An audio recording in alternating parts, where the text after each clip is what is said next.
Let us see deeper in details. What is this Passover all about? What is this Passover? What does Passover mean? Easter, where did all these issues to do with Passover come? Where does it come from? What is the origin, process? Where are we in terms of this Passover? And where in the end of this Passover? Pasaka, that is Passover. Let us see deeper in details. What is this Passover all about? What is this Passover? What does Passover mean? Easter, where did all these issues to do with come from? What is the origin, process? Where are we in terms of this Passover? And where in the end of this Passover? The significance of the same. So let's get ourselves to this topic of Passover. Objective of this teaching is to enable us to understand the creation of man, his fall, and God's historic wisdom and mystery to restore him back unto him. It is to help us realize and appreciate the fullness of God's holistic blessings. Creation of man.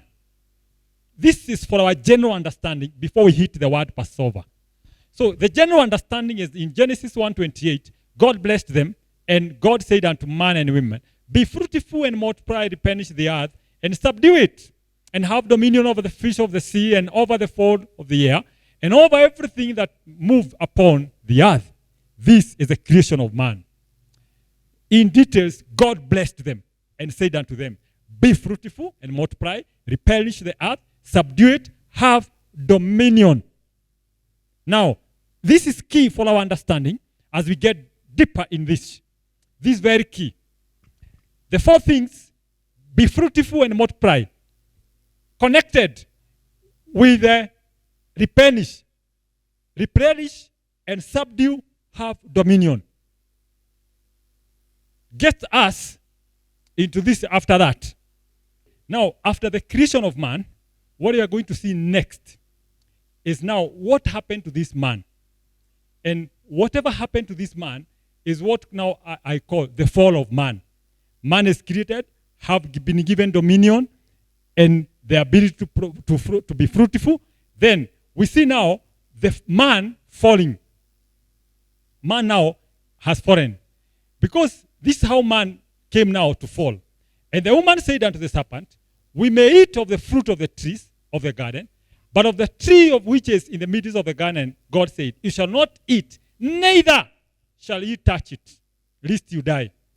Now, and the serpent said to the woman, you shall not surely die, for God knows the day that you eat, therefore your eyes shall be opened, and you shall be as gods, knowing good and evil. Now, and the serpent said unto the woman, you shall not surely die, for God does know that the day you will eat, therefore your eyes will be opened. And now, listen, see on this. The serpent is getting this woman to convincing her that God somehow lied. The serpent is, in a way, kind of, what do we call it? Kind of giving a false information. It is like they are behind backbiting God. He's giving a rumor. He's giving what I can call, he's speaking unto this woman. Oh, God didn't mean that. God is not sincere when he's saying this. Somehow, God didn't tell you the truth. And now, this is amazing thing. And when the woman listened to the lie, the fruit she has been looking unto all the years, and all the time, all of a sudden things changed. What brought this far is because she allowed negotiation against and about God, and took some element of God was not very straight and sincere about what he said. And now from that point, man fell. Why? The woman saw the tree was good for food, pleasant to the eyes, desired to make one wise. She took the fruit therefore and did eat, and gave also to the husband with her, and he did eat.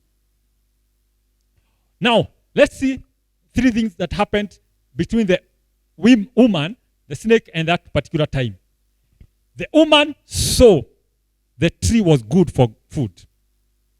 It was not supposed to be so. It was pleasant to the eyes. She was not supposed even to touch. Desired to make one wise. She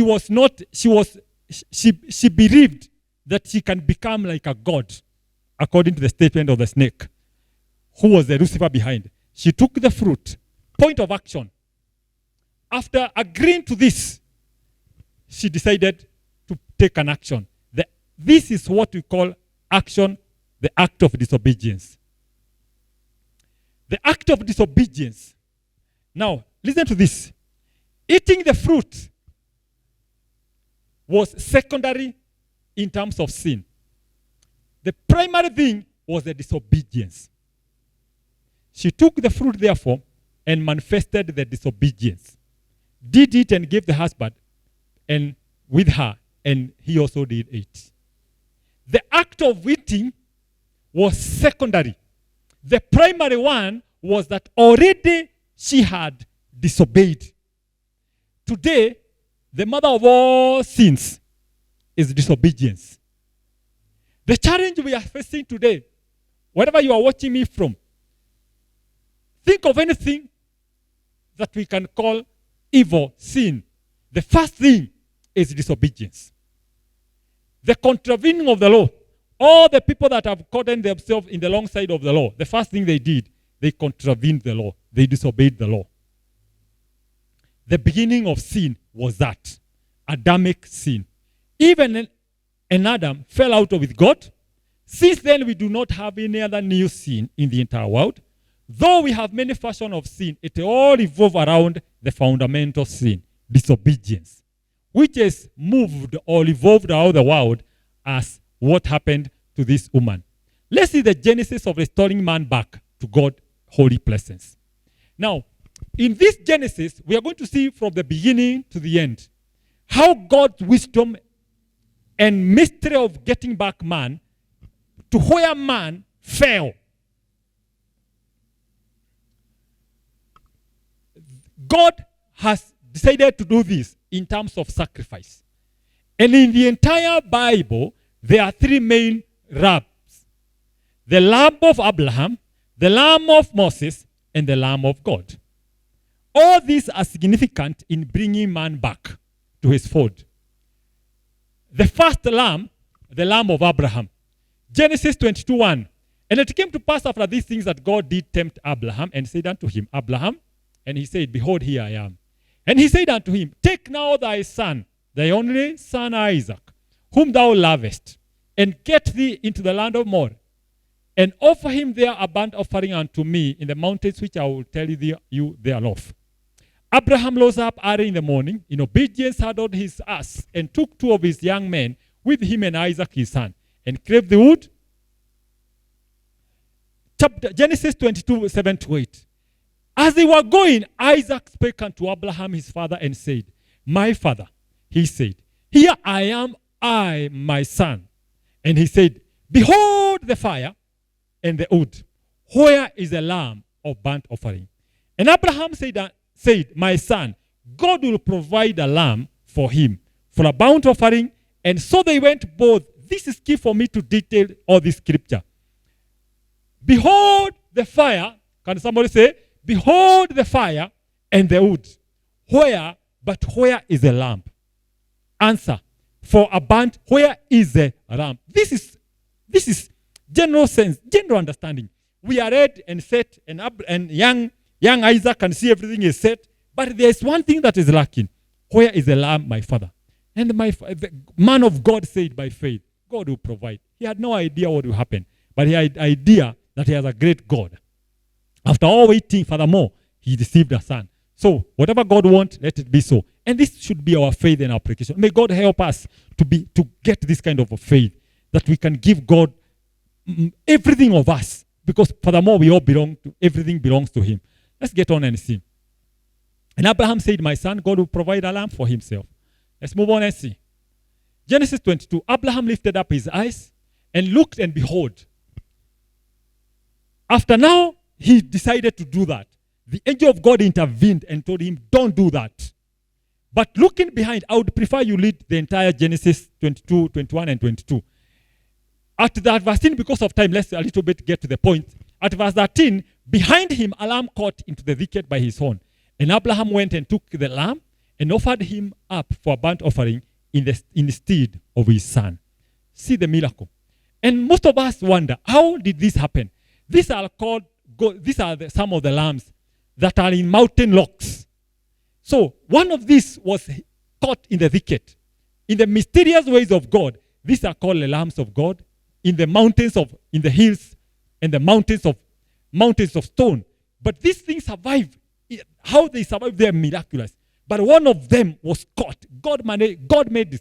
And when this man was offering, thank God for obedience.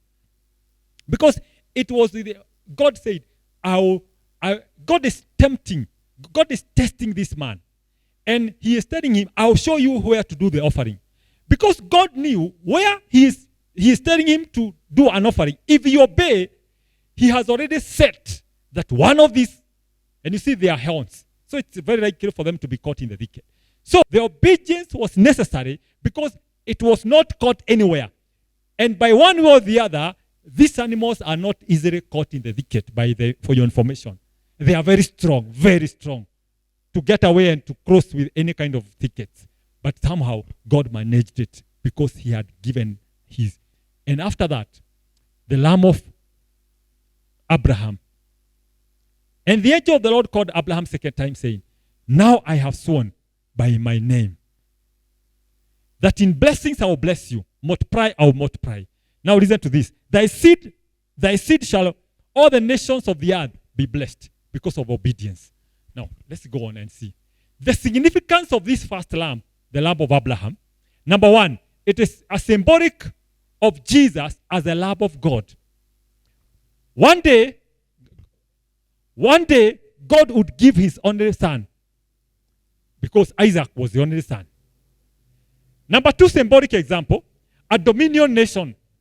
One day God would raise a holy nation, Israel, that would dominate the world.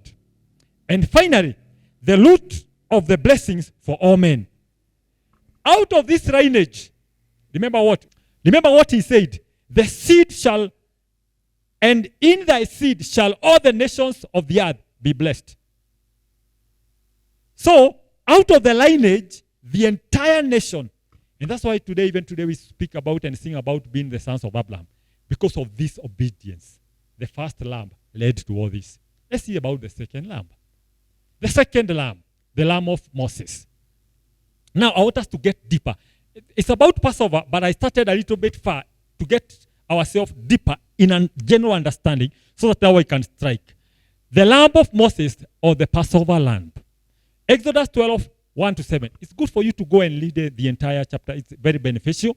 And the Lord spake to Moses and Aaron in the land of Egypt, saying, this month shall be unto you the beginning of months. It shall be the first month of the year unto you. Note this, kindly, dear ones. Note this, dear ones. This month, which month? The month the Lord gave deliverance to the children of Israel in Egypt. This month shall be unto you beginning of months. So that will be like the first month of the year. Speak unto all the congregation of Israel, saying, in the 10th day of this month, 10th day, they shall take of them every man a lamb, according to the house of their fathers, a lamb for an house, every house one lamb.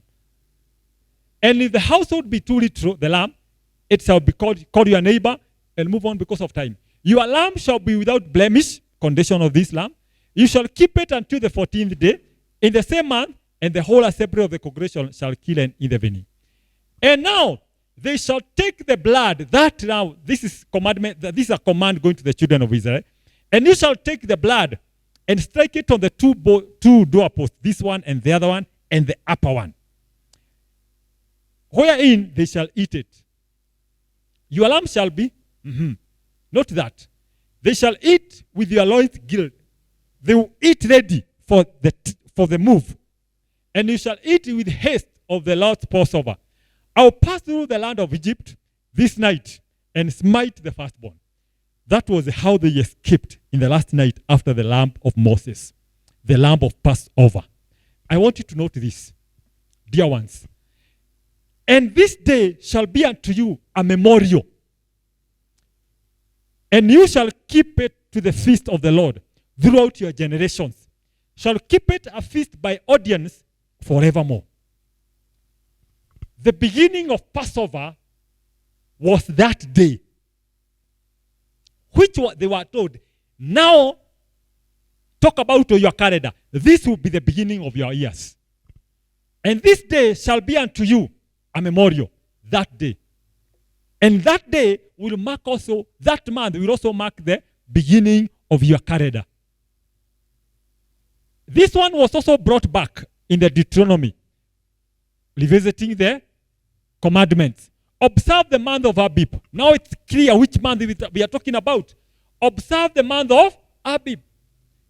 Today the month of Abib is also the month of Nisan. And to our calendar today, this is the April. Keep the Passover unto the Lord thy God. For in the month of Abib, the Lord thy God brought thee out of Egypt by night. Thou shalt therefore sacrifice the Passover unto the Lord thy God, and the flock and hart, in the place which the Lord shall choose a place in his name thereafter. This month of Abib, now look at this. Observe them. Go on. Observe the month of Abib and keep the Passover and the Lord. For in the month of Abib, the Lord thy God brought thee out from Egypt by night. Now listen to this. The calendar we use currently today is called Gregorian calendar. And this calendar came about and is used in most part of the world. It is named after Pope Gregory VIII, who introduced it in October 1582. But the former calendar was this calendar, whereby the first month was Abib or Nisan, which is April. That's why Easter or Passover or Passover is always in April, second week around there. And why in Gregorian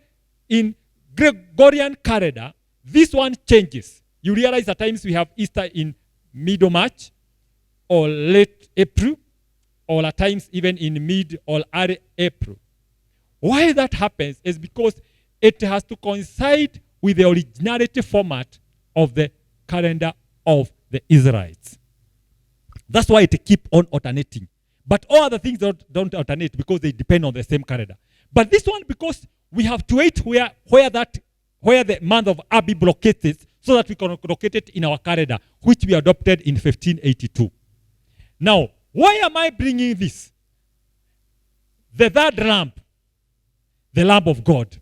John 1:29. The next day, John sees Jesus coming unto him and says, behold the Lamb of God, which takes away the sin of the world. Now, this is key. Praise the name of the Lord. Jesus is coming to be baptized 30 years or 18 years since the last time he was mentioned in the Bible in public. He was 12 years when he went and missed they went to the temple for an annual event, and along the way Mary and they somehow lost him, and along the way they realized they have lost Jesus and went back and met him, and from there we don't hear Jesus anymore until when is he 30 years. So 18 years of his silence, we don't know where he is. But after that, so those were many years for anyone to recognize this. And because he was born as man, he somehow serviced and underwent. He somehow waited for the opportune time to manifest what he was supposed to do. So God had it set that in the very same day of Abib, month of Abib, in the very same date, God will be bringing Jesus to become the Passover lamb, introducing this Passover and replacing the former Passover lamb of Moses. Check on this. When this was happening, check on this. When this was happening, Caesar and all the children of Israel were saying, crucify him, crucify him. But they didn't understand what they were doing was prophetic. It was timely. The exact day and date was prophetic. That at that particular time, Jesus will go to the cross. When did Jesus go to the cross? At the time of Passover. When they were supposed to kill a lamb every house. But now he's introduced the very same hour, and on the cross he goes and becomes now the better lamb of God for not only one house after the other, but for all of us, whoever believes in this. Issue of blood and lamb cleansing. Whomsoever shall offer it unto the Lord and make an atonement of her. Let's move on because of fast. When this was spoken by Moses in Exodus 12, no one knew it will end up here. But because of them keeping the date, God was very specific in Deuteronomy. He said, observe this date. Observe this month. Let this month be the first month. And that's why we have always Passover in April. April coincides with the month of Abib, the first month of Jewish calendar. And that's why Jesus was introduced. More, how much more shall the blood of Christ? Now that we have the Christ, because of time, I will ask you to go and lead this. But let me say this in Hebrews 10. For the law having a shadow of the things to come, not every image of the things can never, with those sacrifices, which were offered by those times, annually, they were offered. Now, let's see this sacrifice. Let's see this significance of the last lamb. There's no other lamb, the lamb of God. Number one, it reveals the first lamb of Abraham mystery, the only son. Are we together? It is revealing the first lamb of Abraham. Number two, it fulfills the second lamb of Moses, prophetically replacing it very systematically. Think of the men of the land. They were signing Jesus to be crucified. They thought they are doing it themselves. They were saying, okay, this is going to do. But what they didn't know, they were not doing anything. They were only being prophetic to give Jesus as a perfect lamb that brings in the Gentiles to the Abrahamic covenant. Praise the name of Jesus. Ephesians 3:6, that the Gentile should be fellow heirs and of the same body and partakers of the promise of Christ by the gospel. Brethren, we who are non-Israelites by birth, this is our entry point. And it is also a moment which is very short. A moment whereby we have no much to do. We have only a limited time because the hand of God has been stretched out through this man, Jesus Christ. And we were not a people, but we have become. Welcome. I invite every one of us. Welcome to Jesus for eternal salvation.